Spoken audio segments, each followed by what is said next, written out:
Welcome back mga kabayan! Nagbabalik po muli ang inyong lingkod upang magbigay sa inyo ng mga bago at nagbabagang mga balita. Tila ba naging mainit na usapin ang isyong ito sa mundo ng social media?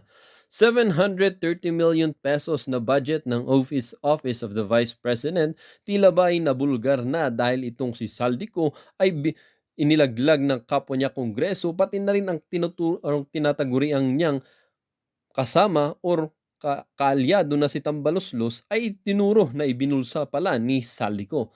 Dito nga natin makikita mga kaibigan na itong congressman na si Saldico na ito ay talagang ang gahaman at sakim sa pera. Dito nga natin makikita mga kaibigan na itong kongreso na ito or ang House of Representatives ay gusto talagang i-zero out ang budget ni Vice President Inday Sara. Ngunit si Vice President Inday Sara naman ay hindi nagpaapekto at sinabi umano sa harapan ng Kongreso or ng mga representante ng mababang korte ay sinabi niya na wala daw siyang pakialam dahil kaya niyang gamitin ang kanyang sariling pera para lamang sa ikauunlad ng ating bansa at para na rin sa kapakanan ng ating mga mamamayan. Dito nga natin makikita mga kaibigan na si Vice President Inday Sara ay tunay ngang may malasakit at integridad hindi lang sa bansa pati na rin sa ating mga taong mamamayan. Sa mga 32 million voters na nagboto dito kay Vice President Inday Sara, tuloy-tuloy lang po ang pagsuporta sa kanya at sana po mapabilis na rin ang dating ng 2028 nang ang presidente ay maupo na siya bilang presidente ng ating bansa.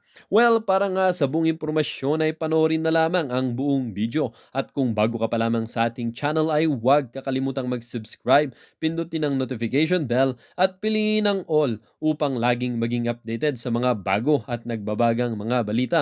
At sa mga solid viewers naman natin dyan, maraming salamat naman po sa patuloy na pagtangkilik sa ating channel. Tuloy-tuloy lang po ang laban para sa katotohanan at para na rin sa kinabukasan ng ating pinakamamahal na bansang Pilipinas. Huwag din pong kakalimutang mag-iwan ng like at i-share ang ating mga videos. At ganun na rin po mga kaibigan, kapag ikaw po ay mahinaing, huwag pong mahihiyang mag-comment sa ating comment section at sabihin po ang inyong mga opinyon. Muli po maraming salamat and make God continue to bless our country, the Philippines. Isang tasa lang pala, anak ng toko, mga congressman talaga na to. Sumali na ho sa party itong si Angara at sinoplak ho niya itong si Saldico. Yan na nga ba sinasa. Kung hindi ka naman kasi accountant at hindi ka maalam dyan sa kuwag, huwag kang magbida-bida. Sinoplak ka tuloy ni Angara. Yan ang hirap po kasi kay Saldico, bira ng bira. No? Pero bago nang yan, isang like at isang subscribe lang ho. Sobrang saya na ho natin dito sa PH Update. At sa mga gusto sumali sa ating community, para kayo hong pinakaunang makakita sa ating mga upload dito sa PH Update, i-click nyo lang ho yung join button sa baba. Ayun na nga mga kababayan, sumama na rin ho sa party, kaugnay dyan sa mga, sabi nitong mga congressman na to, mismanagement. Yung ano daw, ang Department of Education noong panahon ni dating DepEd Secretary Vice President Sara Duterte. Ngayon nagsalita ho itong si Angara. Sino ba si Angara? Ang bagong Department of Education Secretary. Ano ba ano bang alam nitong si Angara kaugnay sa mga budget ng OBP? Meron lang naman ho siyang access sa lahat ng dokumento at mga programang ginawa ni Vice President Sara Duterte nung nandoon pa siya, nung siya pa ang secretary ng Department of Education. Kasi itong si Angara, siya ang pumalit kay VP Sara. So lahat ng dokumento, lahat ng programa at lahat ng pinaggastosan ng Office of the Vice President since 2022, makakalkal ho yan ni Angara. Ngayon, anong sabi nitong si Angara? Kaugnay dyan sa mga pinaggastosan na yan ng OBP. Ito ho ang banat ni Angara. Makinig ho kayo mga kababayan. Ito yung post nitong si Sir Munda. Ito, Minda Boats. Ito ho mga kababayan. An unfinished opinion from COA signifies that an agency financial statement are free from material misstatement and comply with public sector accounting standard those ensuring financial transparency and accountability within government operation. Ito sa Tagalog, ang sabi nitong Minda Boats. Tagalog, malinis ang libro. Naiintindihan mo ba yon na saldi ko? Pinapasaoli mo ha. Malinis ang libro. Galing ho yan sa kasalukuyang Department of Education Secretary. Siya may access ho siya sa lahat ng dokumento, naging programa ng nakaraang administrasyon ng Department of Education na si Vice President Sara Duterte. Malinis. Etong si Saldico, crocodile lang ho talaga. Wala ho siyang access sa mga programa at dokumento ng DepEd, pero bira lang ng bira. Ang bagong Department of Education Secretary nagsalita na. Ito pa ho, the COA issue unmodified opinion, including DepEd financial statement, are free from material misstatement and comply with international standard. And DepEd is holding regular quarterly financial reconciliation workshop with division and regional accountants. Angara noted. Oh, malinaw. Malinaw ho. Malinis ang libro. Ibig sabihin, walang korupsyon na nangyari dyan sa Department of Education. Ano ba sinasabi nitong mga crocodile na to? Mismanage. Wala daw nangyari noong panahon ni VP Sara dyan sa Department of Education. Pero nung nag-resign siya bilang Department of Education Secretary, kalahati o di naman napakaraming guro ang nag-iyakan. Dahil sa napakahaba ng panahon, si Vice President Sara Duterte lang ang nakaisip na dapat bigyan ng kaukulang kapahingahan ng ating mga guro. At pagka nakabakasyon o kung anumang pahinga yan, hindi sila pwedeng i-text o kung anong report ang ipapasubmit sa kanila. Walang lesson plan habang nagpapahinga. Wala akong ganun. Kaisa-isa, Department of Education Secretary ang nakaisip. Sino? Vice President Sara Duterte. Dahil yun ang practice nila sa Davao. Executive ho, magaling ho iyang si VP Sara sa implementation, sa executive. Di ho siya magaling dal-dal kagaya niyang si Saldico at niyang si Tambaluslos. Aksyon ho ang mga Duterte, hindi naman ho kagaya nito pa. Parang nag-iiba ng mga anyo nyo, sir, ha? Dumadami ng ngipin nyo, ha? Dumadami na ho ang ngipin nitong mga to. Ito, mga kababayan. Rekta na ho tayo dito kay Sir Evie. Nakalanto, anong nangyayari sa Pilipinas? Punta ho tayo. Ito. Pasadahan ho muna natin na mabilisan to. Itong kay Sir Evie Hugalbo. Ito yun na nga, breaking news ho. Breaking news ho ngayong araw na to, nagsalita na ho itong si Stella Kimbo. Na kung saan ilinabas ho sa social media ang ginawa ng Committee on APRO dito sa proposed budget ng Office of the Vice President. Sa unang budget ho ng OBP, ang original budget ho ay may 2 billion pesos. Ayan ho mga kababayan, naka-breakdown ho dito yung mga paggagastusan dyan ni Vice President Sara Duterte. Kasi ito yan ganito ho kasi, pilit hong kinukumpara, bago tayo dumako dito sa dito kay Kimbo at diyan sa pagpatapyas na yan. Pilit ho nilang kinukumpara itong si Leni Robredo at dito kay Vice President Sara Duterte. Okay? Ang problema ho kasi, pilit nilang sinasabi na nung panahon ni VP Sara, wala namang maraming satellite offices, isa lang ang Office of the Vice President, hindi naman ganun kalaki ang gastos. Yun na nga ho ang lagi nating sinasabi. Hindi ho training, hindi ho tinrain niyang si VP Sara para maghintay, para maging spare parts, para maging spare ng presidente. Hindi ho siya ganon. Tinrain ho yang si Vice President Sara Duterte. Ang training ho talaga dyan sa mga ali na yan, magtrabaho, umaksyon, tumulong sa mga mahihirap. At nung naging Vice President siya, dahil yung training niya sa Davao, doon siya sanay doon sa trabaho.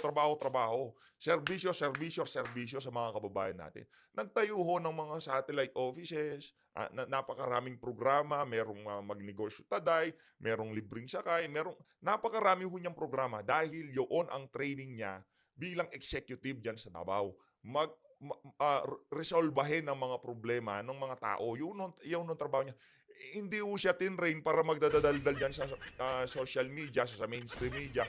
Hindi ho siya tinrain para maging, aso ng kung sino mga presidente diyan. Hindi ho siya tinrain para, magpabida diyan sa House of Representative o kung ano pa mang ginagawa ng mga tipikal na pulitiko na nakikita natin ngayong mga panahon na 'to, okey?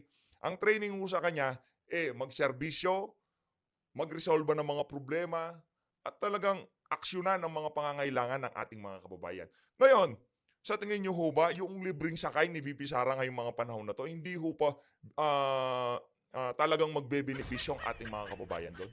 Ngayon na nga lang, pumapalya yung mga LRT, laging tumitirik, power interruption. Kasi mismanage lahat ng mga ano ngayon, lahat ng ahensya ng pamahalaan, diyan sa airport, diyan sa lahat ho mga kababayan, pati nga yung illegal na droga, mamaya ho papanoorin din ho natin 'yan. Yoong, winika nitong si Abalos kaugnay diyan sa krimen na nangyayari ngayon sa ating bansa. Ayun na nga mga kababayan, pilit niyong kinukumpara itong si Bibi Sara dito kay Leni Robredo. Si Leni Robredo ang gusto lang ho talaga niya maging presidente, tapos. 'Pag naging presidente na siya, tapos ang istorya, wala na ho siyang gagawin, gano'n lang gusto niya. Gusto niya lang na maupo ang Liberal Party noong nagdaang administrasyon, 'yun lang ho. Talagang pinanindigan niya yung pagiging spertar niya, yung pamimigay niya ng lugaw. Ano lang naman ho ba yung lugaw? Si VP Sara ang programa niya, magnegosyo taday. Tinutulungan niyang magkaroon, hindi ho ayuda ha, hindi ayuda, hindi utak-ayuda si VP Sara. Gusto niya yung mga Pilipino maging, resourceful ang kanilang mga buhay. Hindi niya binibigyan ng 5,000, tapos pangtotongit na nila o kung ano mang gagawin nila diyan sa pera na 'yan. Ang gusto ni VP Sara, habang itong si Tambaluslos namimigay ng ayuda, si VP Sara gusto niya, magnegosyo kayo.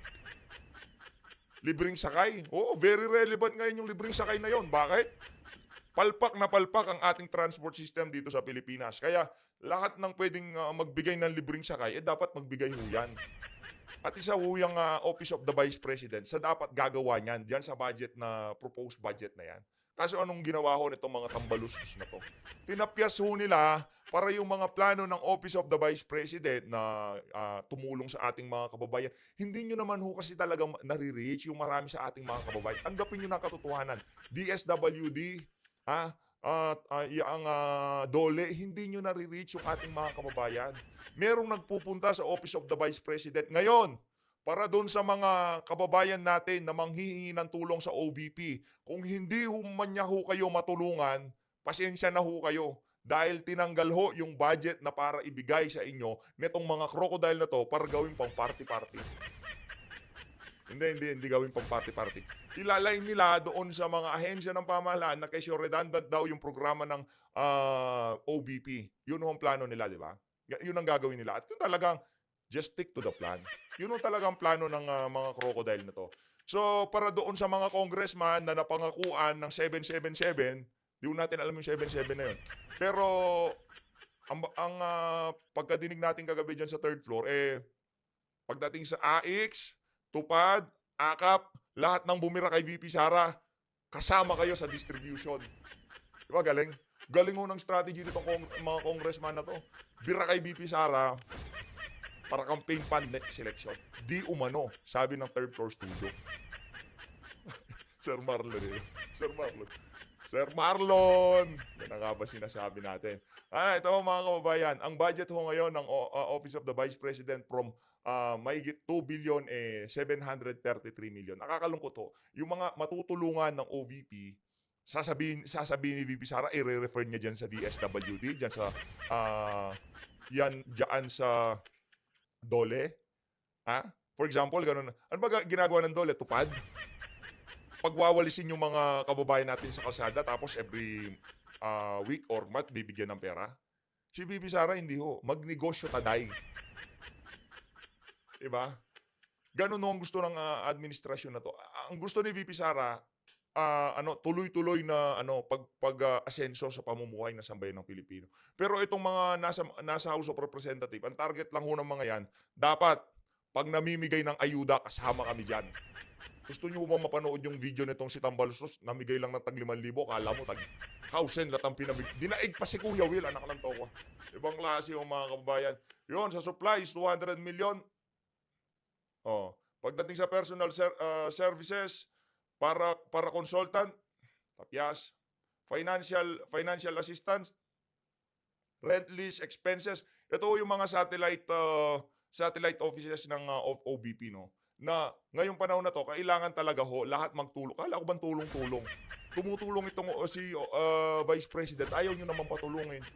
Ha? Utility expenses, 5 million. Inilipat sa DOH. Inilipat sa AX. So pagka ilinipat dyan sa mga ahensya na yan, yung pondo na dapat doon sa mga programa ni VP Sara, yan ho ang ipamimigay ng mga crocodile dyan sa House of Representatives. Palakpakan! Pakagaling! Strategy talaga, di ba? Lipat. Okay. Nandyan na. Okay, pamigay natin yan para tayo bida. Di ba? Ganun lang naman yun. Si VP Sara, hindi siya nagpapabida. Nakita niyo yung mga trucks, yung mga sasakyan ng OVP. Walang nakabanderang pagmumukha ni VP Sara. Kaya pag namigay ng tulong, Office of the Vice President. Pero sa kanila, naku po. Pati voucher, merong pagmamukha ni Tambaluslos. Ito na ho, pakinggan ho natin si Kimbo. Grabe naman na-trigger tayo pagka pinag-uusapan ho talaga natin itong si Itong si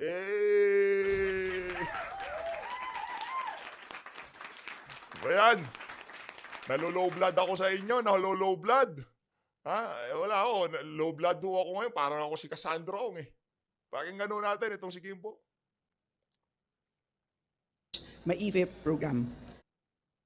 So ipapaliwanag ko lang po na ang decision na ito ay isang committee decision. Okay. Okay, ito na ho. Pakinggan ho natin itong si Stella Kimbo. Itong si Pitit. Yan ka na naman, PH. Oh, walang mic. Bigyan nyo. Yesterday, the Committee on Appropriations Ayan na ho si yan si Pitit. Oh. PH kalma PH, kalma. decided to recommend a reduced budget for the Office of the Vice President, and the reduction shall be split.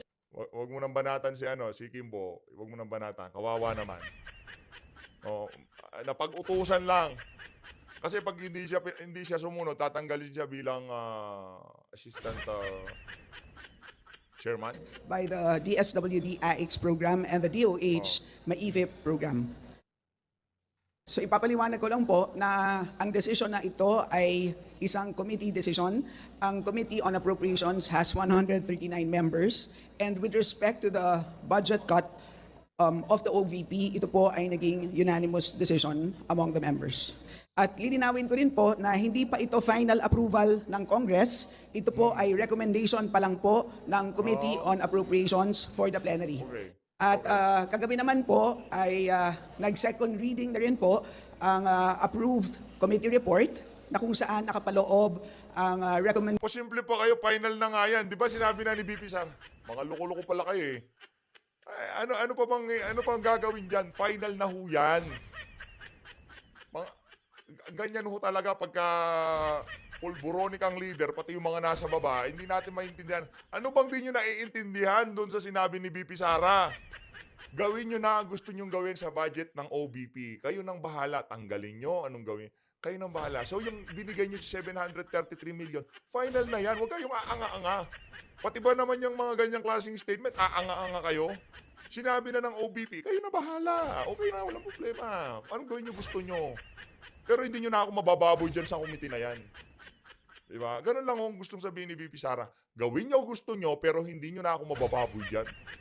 Recommendation ng reduced budget for the OVP. So which means nakakalendar na po ang General Appropriations Bill as amended for plenary debates beginning September 16. And hopefully po, kung masusunod po namin ang schedule, hopefully, sana po walang masyadong eventful, ay matatapos po namin maaprubahan on third reading ang General Appropriations Bill by September 25. So yun po. At lilinawin ko rin po na meron pang another round of amendments. At ito po will be sa plenary na po. Oy, Kimbo, wag kang aanga-anga, ha. Final niyo na 'yan. Sino ba magde-defend diyan? Sino ba o-object diyan sa proposal niyo na 'yan? Binigay na nga sa inyo yung, kapangyarihan na modipikahin o bawasan, tapyasan, tanggalin. Aanga-anga ka na naman. Doon na nga po on the week Ayusin of mo, September 16 to September 25. So, ang nangyari po is while the Office of the Vice President, the DBM, proposed or recommended a budget of 2.037 billion for the OVP, kami naman po, ang Committee on Appropriations yesterday recommended, to be exact, 198 million pesos, which means meron Basically, yung binigay ho nilang pondo kay Vice President Sara Duterte para makapag-operate lang. Para hindi lang sila magmukhang abusado. Para hindi sila magmukhang sila talagang may control. Di ba? Para, ganun ang gusto nilang mangyari. Pero dito ho, mga kababayan, pinatunayan ni VP Sara, totoo yung sinasabi nitong si Vice President Sara Duterte na sila talaga ang may control. Totoo ang sinasabi niya. Kasi kung hindi sila may control, ba't sila makakagawa niyan? Di ba? Magdi-deny pa tong dalawang kumag na to. Palakpakan! Nakakuha ng mahigit 1.2 billion. Okay, pamigay ng ayuda yan. Ipaabot kay Tambaluslos yung mga ayudang ipamimigay at doon sa kanyang mga tuta at aso. merong Marga. cut of 1.293159 billion pesos. At ang reduction na yan ay ililipat po sa dalawang ahensya. And as I had mentioned earlier, for two programs, the DSWD AX program, which is assistance for individuals in crisis situations, and the DOH MAIFIP, or the medical assistance for Naku po, yan na yan yung mga yan na yung mga programa nitong si Vice President Sara Duterte. Ayos. indigent and financially incapacitated patients. In other words, dalawa pong very important social protection programs ng ating gobyerno. So, ang specific items po na pinanggalingan nitong total cut of 1.293 billion pesos ay as follows: financial assistance, professional services, utility expenses, supplies and materials, as well as lease expenses. And ang dahilan po kung bakit ang items na ito ang naapektuhan, lahat po ay nanggaling po sa lahat po ng narinig po natin doon po sa dalawang hearings na naganap in the last weeks. So, mamaya po kung meron kayong katanungan on the details, I can provide those to you. So, Magtatanungan pa ba tayo, Madam Kimbo? Kasi panigurado lahat ng tanong diyan kargado 'yan. Hindi naman pwedeng magtanong diyan yung mga tipong yung mga satellite offices ng OBP, yung mga umaasa sa OBP na nai-isnab o hindi nabibigyan ng pagkakataon diyan sa mga ahensya na nabanggit nyo at mga kilalang hindi kaalyado ng administrasyon na individual, makakakuha ho ba sila dyan sa mga programang pinaglagakan ng pondo na dapat sana sa Office of the Vice President? Aminin na ho natin, kahit bumaba tayo dun sa barangay level, pagka alam ng barangay captain na hindi ka kaalyado at sinuportahan mo itong si ganito, si ganyan, nung panahon ng eleksyon, hindi ko kayo makakakuha basta-basta ng rekomendasyon o masasalay sa listahan ng mga barangay na yan. Kaya meron ho dapat talaga yung Office of the Vice President. Sorry na lang ho sa mga kababayan natin. Ganyan ho ang kayang gawin ng administrasyon na to para magipit yung mga taga-suporta ng mga Duterte. Floy. So siguro just one last note before I take in questions. Jane. So again, we have one more round of Mga kababayan, pagka hindi medyo maganda yung tanong, tatapusin na ho kagad natin to. Kasi pagka introduction pa lang ho ng tanong, ramdam ko na nakargado, ibig sabihin maglulukuhan na lang ho tayo. Ganun lang yun. Wag ho natin lokohin yung mga sarili natin. No? Ito kasi mga media na to, lahat ho yan nabili na yan. So tingnan ho natin kung paano magiging flow ng Q&A nitong si Kimbo at ng mga media dyan sa House of Representatives. Same set of media man, yung nagtatanong dun sa mga young guns at dito sa press con na to. Parehas lang ho. Kaya kung lokohan lang ang maririnig natin diyan sa mga tanong nitong mga media man na to, eh wag na lang ho. Tuloy natin.